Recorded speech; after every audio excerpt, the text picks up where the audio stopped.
everyone, Michelle Deck here in Branson, Missouri, where we are accelerating your artistry. And we're continuing our songwriting series, and I have a group of concepts here I want to share with you that are about setting the foundation for your song. Now, none of these are exciting or glamorous. It's not fun like talk about rhymes or chords. We'll get into that later. But these are some very important foundational things. I encourage you to research them a little bit further, but if they're neglected, it can really be a sign of some weak songwriting or a very inexperienced songwriter. So these are things that will help you keep your songs more focused and tight.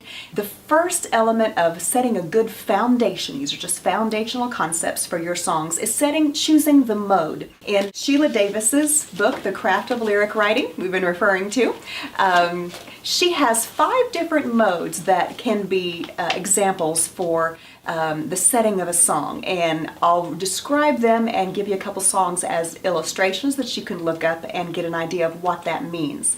There's a mode of history. It's the way I believe it was. There's some songs that are historical. Star Spangled Banner, for instance, is a historical song. The Burning of Atlanta, Ballad of Davy Crockett, Battle of New Orleans, Tom Dooley, those are historical songs.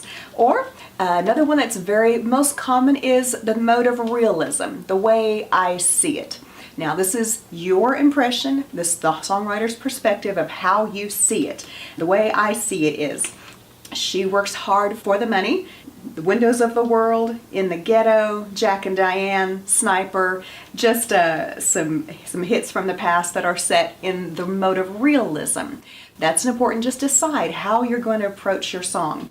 Then another very common mode is romance.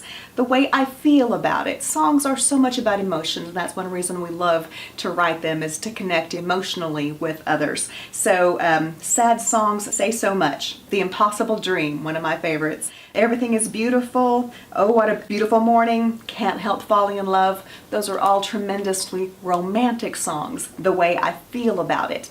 And those are great. Now there's 2 others that can be a little bit fun. One of this is called Fabulation. Now that was a word I was not familiar with. It's the way I think it could happen, though it's improbable. And she has some examples of Up, Up, and Away in a Beautiful Balloon. That's a Fabulation song. Jailhouse Rock is a Fabulation song. I'm Gonna Hire a Wino. We're going to talk about that song coming up. That's a very interesting song. In the Year 2525, Marvelous Party, some other great Fabulation songs. And the next one is called Fantasy. The way I imagined it, though, it's pretty much impossible. Lucy in the Sky with Diamonds, Rudolph the Red-Nosed Reindeer, Yellow Submarine. Those are just some fun ones. Santa Claus is Coming to Town, Love Potion Number 9. Those are all fantasy songs, but they're fun. So however you choose to set your song, decide what mode you're going to place it in that context and go with it. So that's something that a lot of us as songwriters don't think about. Is this a real song? Is it just about how I feel? Is it about history, a historical song? Is it just something fun that I'm going to imagine? Nothing wrong with any of those. Just choose the way you're going to treat your song and then take it from there.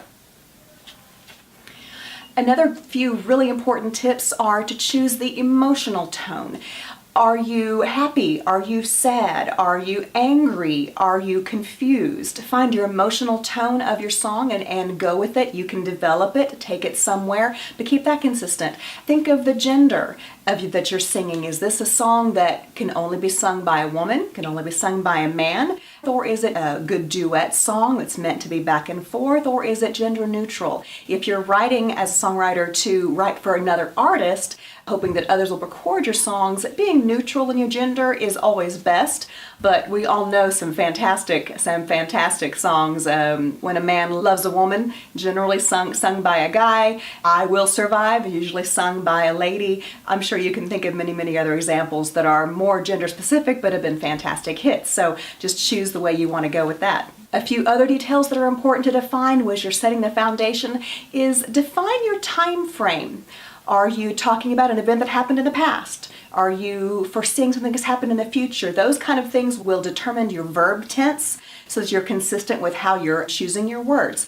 Even if you don't necessarily state your time frame, have it in mind for your foundation as how you're writing the song. and your place.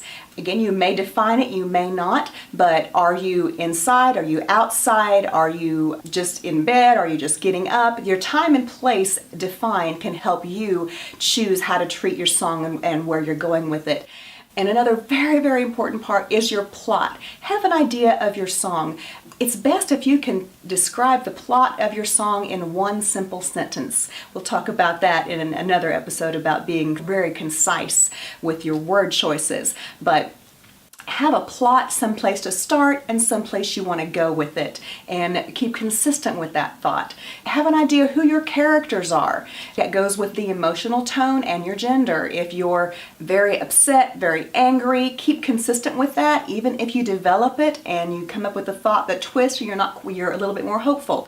Keep consistent with that thought. Remember who your characters are and keep that consistent. Along with the characters is your point of view. Which viewpoint are you singing from? You as the person that is singing, you can be the singee, you can write it from your own perspective, I, me, my. And in that case, you need to think about who you're singing to. That's called first person. You're the first person talking about me, my, I feel this way, I'm thinking this. Who are you talking to? There could be an undefined, a universal you.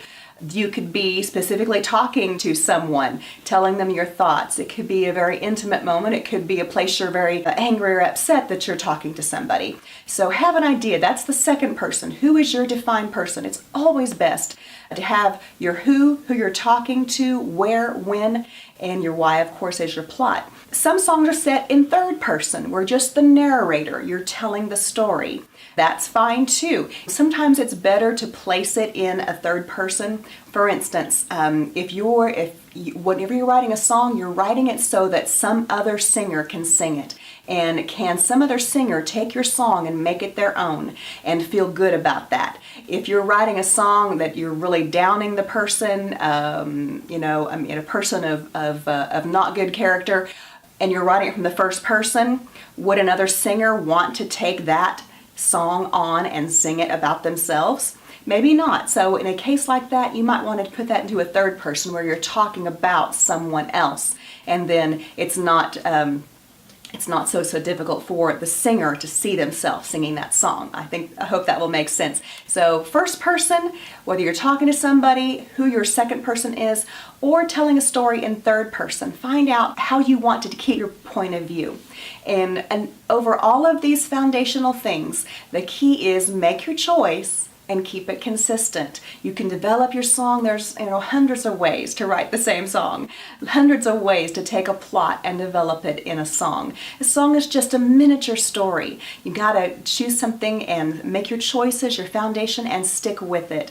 So I encourage you to think about those things. Look into some of these other resources we've talked about. The Craft of Lyric Writing from Sheila Davis, the website songstuff.com. Mary Dawson, our songwriting mentor, her songwriting website with some great tips. There are a lot of other great songwriting experts out there that can expound on these and give you more examples. But that's just a quick overview of some foundational things to think about.